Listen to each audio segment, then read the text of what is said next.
Hello, ladies and gentlemen. I am Kiran Bendigeri from Grafosyss IAS. In this video, let's have a look at 6th Standard History, 9th chapter. Vital villages, thriving towns, iron tools and agriculture. We often take the use of iron for granted today. Things made of iron and steel. Steel is an alloy of iron and are a part of our daily lives. The use of iron began in the subcontinent around 3000 years ago. Some of the largest collections of iron tools and weapons were found in the megalithic burials. So use of iron began around 3000 years ago. So 3000 years ago, what happened? Janapadas. So I hope you remember. And the iron tools and weapons were found in the megalithic burials, right? Around 2500 years ago, there is evidence for the growing use of iron tools. These included axes for clearing forests and the iron plowshare.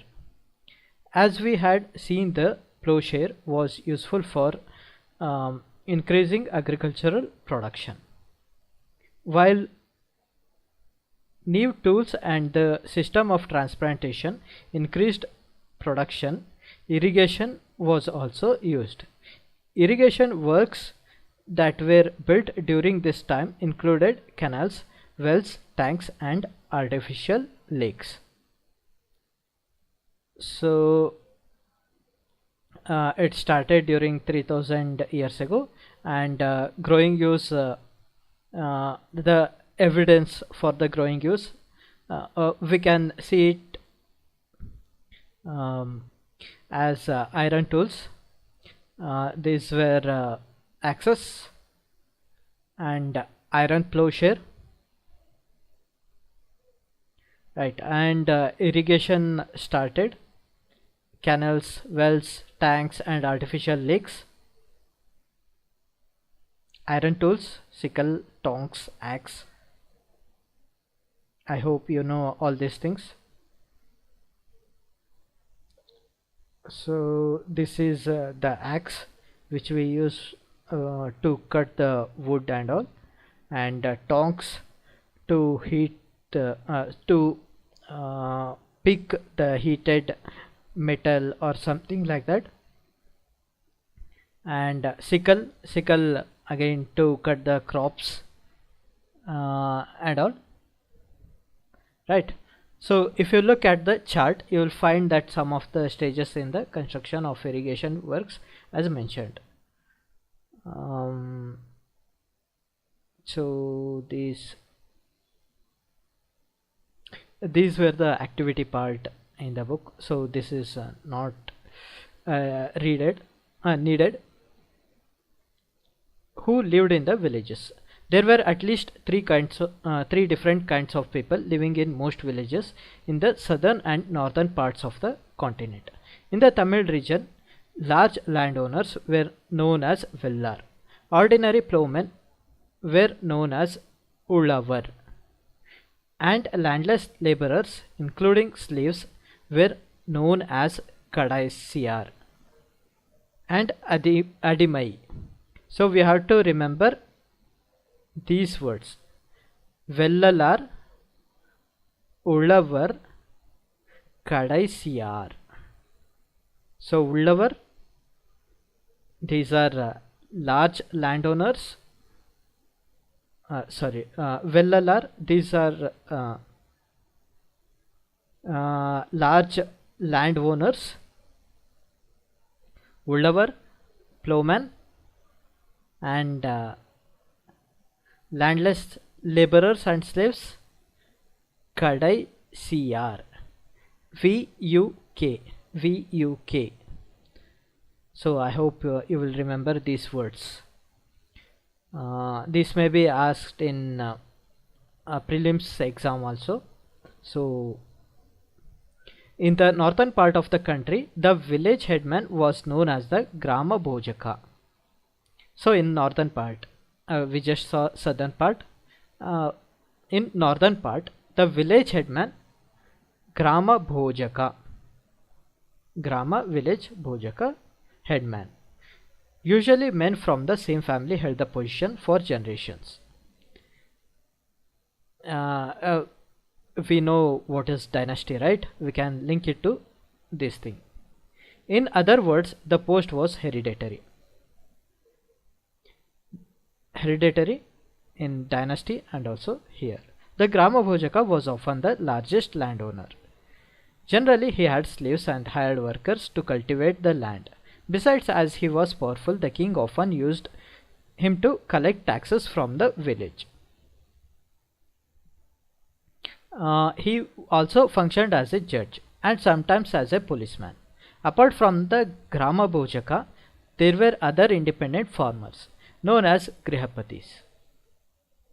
So Grama Bhojaka, huge land or village headman. So small lands, independent farmers, those are Grihapatis, right? These are small land owners. Grihapatis, small land owners. Grama Bhojaka, Grihapatis. And then there were men and women such as the Dasa Karmakara. Dasa Karmakara. These are the third category, who did not own land and had to earn a living working on the fields owned by others. In most villages, there were also some craftspersons such as blacksmith, potter, carpenter and weaver. Right. So three words has to be remembered here: Grama Bhojaka, Grihapatis, Dasa Karmakara. The earliest Tamil compositions.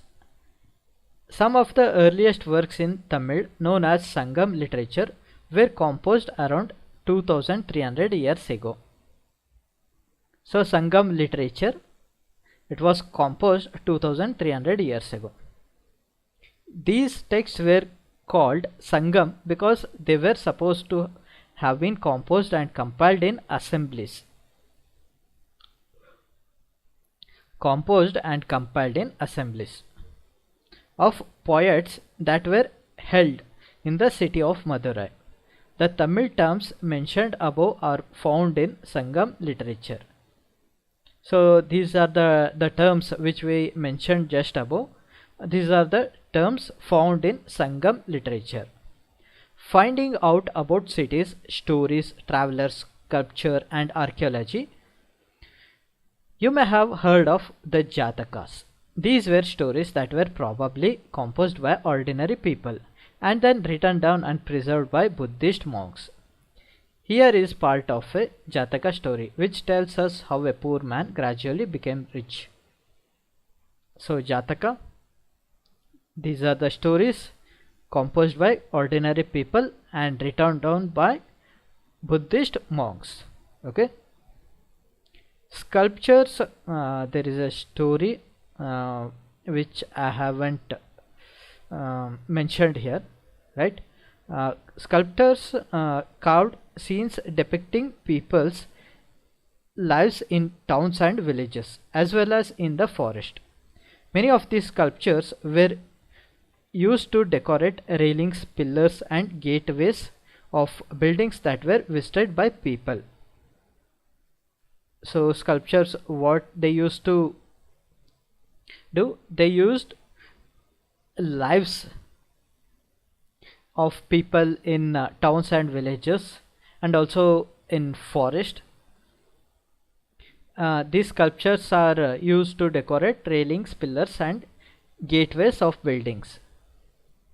So a ring well found in Delhi. This is the ring well which is found in Delhi.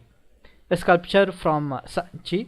This is a sculpture from Sanchi, a site with stupas in Madhya Pradesh. So Sanchi is in Madhya Pradesh. So here they have sculpted the lifestyle of people. Many of the cities that developed from about 2500 years ago were capitals of the Mahajanapadas. Some of these cities were surrounded by massive fortification walls. In many cities, archaeologists have found rows of pots or ceramic rings arranged on one on top of the other. These are known as ring wells. These seem to have been used as toilets in some cases and as drains and garbage dumps. These ring wells are usually found in individual houses. So we remember 2500 years ago, Mahajanapadas, fortification, and also archaeologists have found rows of pots, ceramic rings, which is arranged on top of the other. They are also known as ring wells. They might have been used as toilets in some cases and also drains or garbage dumps. So these kind of ring wells are found in individual houses. We have hardly any remains of palaces, markets, or of homes of ordinary people. Perhaps some are yet to be discovered by archaeologists. Others made of wood, mud, brick, and thatch may not have survived. So we haven't found all the remains of the palaces or markets or homes of ordinary people. There are many more to be discovered, and the things which were made of wood, brick, and thatch may not have survived. Another way of finding out about early cities is from the accounts of sailors and travelers who visited them. One of the most detailed accounts that has been found was by an unknown Greek sailor. He described all the ports he visited. So in previous video we saw about the description of Megasthenes, the Greek delegate who had come to India. Now let's have a look at accounts of sailors who used to come as traders or just as a traveler, who used to write down what they have visited, right? So the story of Barigaza, the Greek name for Baruch. The gulf is very narrow at Barigaza and very hard to navigate for those coming from the sea. Ships had to be steered in by skillful and experienced local fishermen who were employed by the king. So the Gulf. What is Gulf? Let's see. Is a large inlet from the ocean into the landmass, typically with a narrower opening than a bay, right? So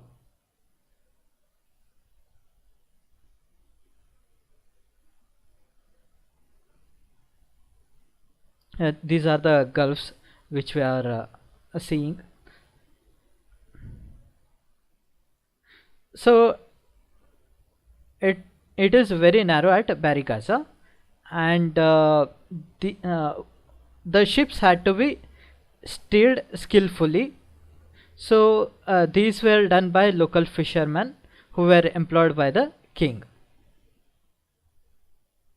The imports into Barigaza were wine, copper, tin, lead, coral, topaz, cloth, gold, and silver coins. Exports from the town included plants from the Himalayas, ivory, agate, carnelian, cotton, silk, and perfumes. Special gifts were bought by merchants for the king. These included vessels of silver, singing boys, beautiful women, fine wines, and fine cloth. So imported items were copper, tin, lead, coral, most of the metal stuffs, and exports were the plants from the Himalayas, ivory, agate, carnelian, cotton, silk, and perfumes. And special gifts were bought by merchants for the king. And these were again some metals, and the boys who used to sing, and beautiful women, fine wines, and fine cloth. Coins. Archaeologists have found several thousands of coins belonging to this period. The earliest coins, which were in use for about 500 years, were punch-marked coins, such as the one shown below. They have been given this name because the designs were punched onto the metal, silver or copper. Archaeologists have found several coins which is of this period, and they were in use for about 500 years, and those were punch marked coins, and they were of silver or copper metal. Other means of exchange. There is a short poem from Sangam collection, that is as they carry, this is a small poem, let's just read it once to get the idea. As they carry the white paddy of their land to exchange it for the salt of another, crossing the long roads in carts through sands white as moonlight, taking whole families who hate to be left behind. The departure of the salt merchants leaves the city empty. Salt was produced plentifully along the sea coast. It is in very simple sentence. I hope you understood it. Cities with many functions. Mathura has been an important settlement for more than 2500 years. It was important because it was located at the crossroads of two major routes of travel and trade, from the northwest to the east and from north to the south. So the Mathura was an important settlement for more than 2500 years because it was located at the junction of two major routes of travel and trade, that is from northwest to the east and from north to south. There were fortifications around the city and several shrines. Farmers and herders from adjoining areas provided food for people in the city. Mathura was also a center where some extremely fine sculpture was produced. So it was location for many people, that is farmers, herders, who used to provide food for the people, and it was also the center for fine sculptures. Around 2000 years ago, Mathura became the second capital of the Kushanas. Mathura was also a religious center. There were Buddhist monasteries, Jaina shrines, and it was an important center for the worship of Krishna. Several inscriptions on surfaces such as stone slabs and statues have been found in Mathura. So we can see Buddhist monasteries, Jaina shrines, and also the worship of Krishna. Right. So we can find all the three religions in Mathura. Generally, these are short inscriptions recording gifts made by men and sometimes women to monasteries and shrines. These were made by kings and queens, officers, merchants, and craftspersons who lived in the city. For instance, inscriptions from Mathura mention goldsmiths, blacksmiths, weavers, basket makers, garland makers, perfumers. Make a list of the occupations of people who lived in Mathura. List one occupation that was not practiced in Harappan cities. So just compare with those of Harappan cities. I hope you remember those things, right? So the inscriptions which are found in Mathura mention goldsmiths, blacksmiths, etc. All the kind of people, in short.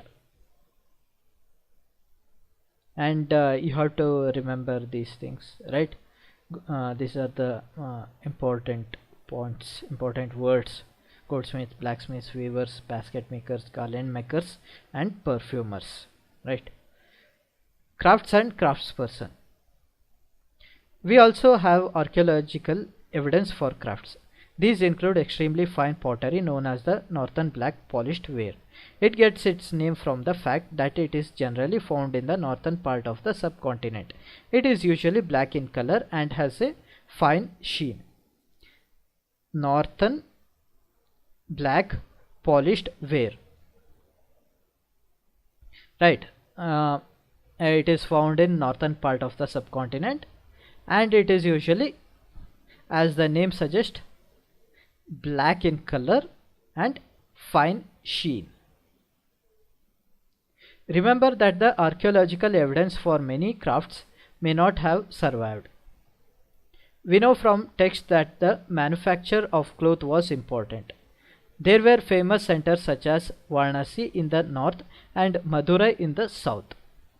So these were the famous centers, Varanasi and Madurai.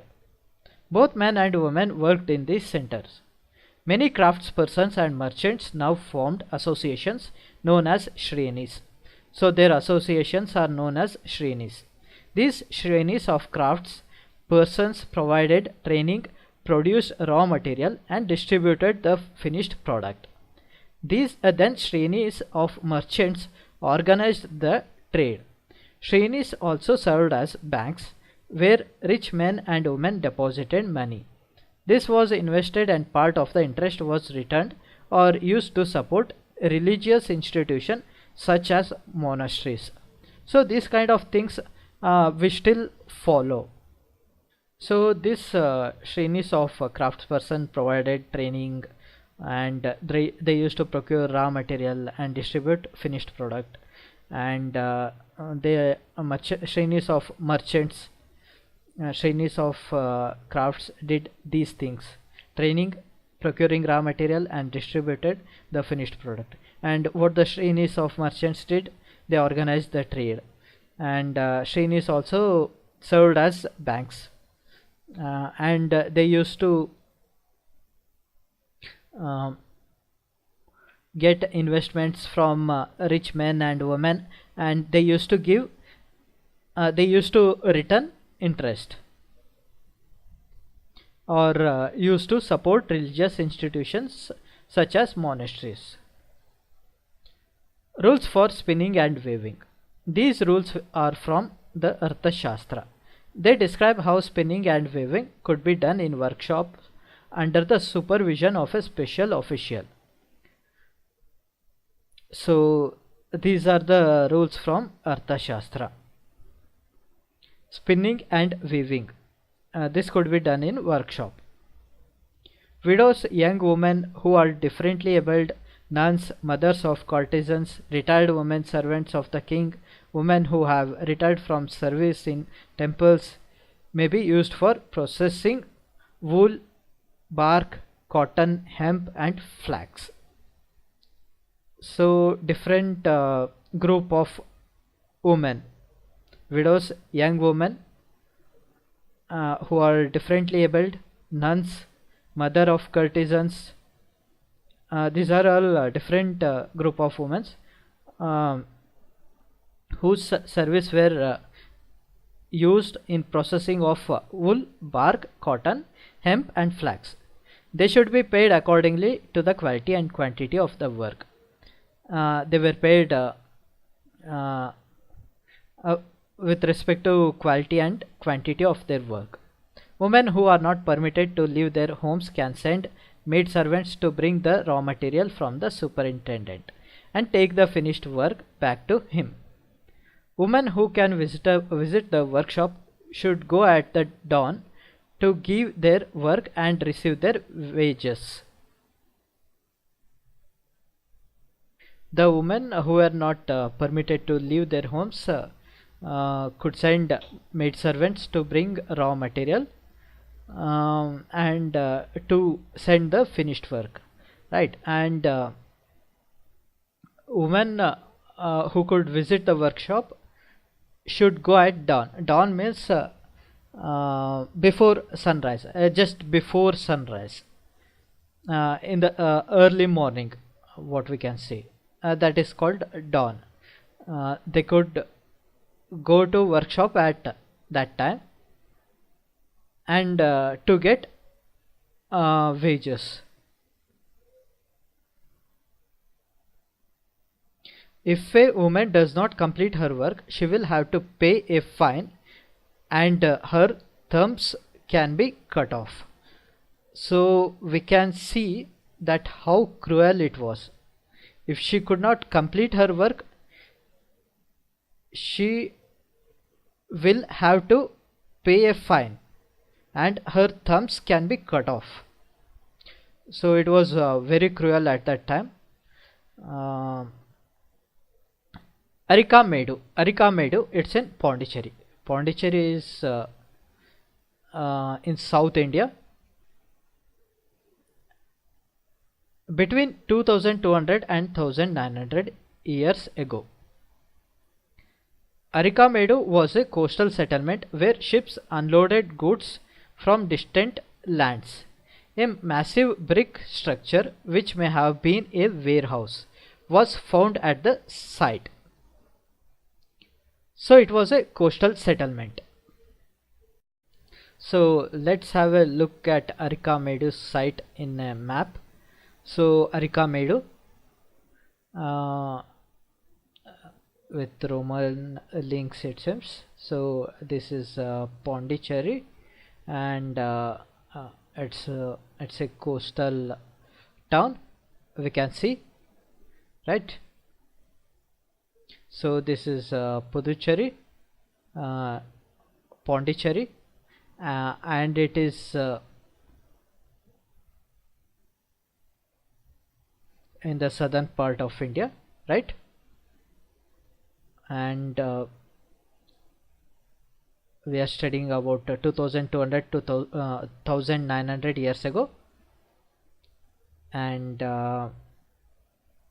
ships unloaded goods from distant lands. Massive brick structure have been found, and warehouse was also found. Pottery is also found, such as amphorae, tall double-handled jars that contained liquids such as wine or oil, right? And stamped red glazed pottery known as Aretine ware, which was named after a city in Italy. So we have to remember these words: amphorae, amphorae. So these are amphorae. I hope you will remember these images.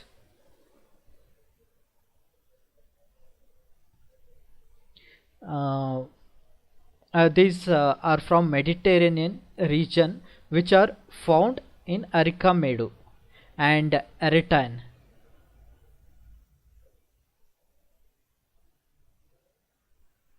And Aretine ware, these are the things, Aretine, right? Which was named after city in Italy. This was made by pressing wet clay into a stamped mold, right?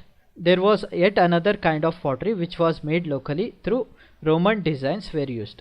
Roman lamps, glassware and gems have also been found at the site. So Arikamedu has Roman links, as it is mentioned here, archaeological site with Roman links. Okay. Small tanks have been found that were probably dyeing vats used to dye cloth. There is plenty of evidence for the making of beads from semi-precious stones and glass. So list the evidence that indicates that there was contact with Rome. So small tanks have been found which were used to dye cloth and all, and there are plenty of evidence of beads and semi-precious stones and glass, right? Tamil Brahmi inscriptions. So these are the Tamil Brahmi inscriptions. Several pieces of pottery have inscriptions in Brahmi, which was used to write Tamil. So Brahmi is a lipi which was used to write Tamil. Elsewhere, Rome is one of the oldest cities in Europe and developed around the same time as the cities in the Ganga Valley. Rome was the capital of one of the largest empires, one that spread across Europe, North Africa and West Asia. So Rome was the capital of one of the largest empire, and that was spread across Europe, North Africa and West Asia. So you have to remember this. Augustus, one of the most important emperors who ruled about 2000 years ago, said that he found Rome a city of brick and made it into a city of marble. He and later rulers built temples and palaces. They also built huge amphitheaters, open arenas surrounded by tiers of seats where citizens could watch all kind of shows, and public baths.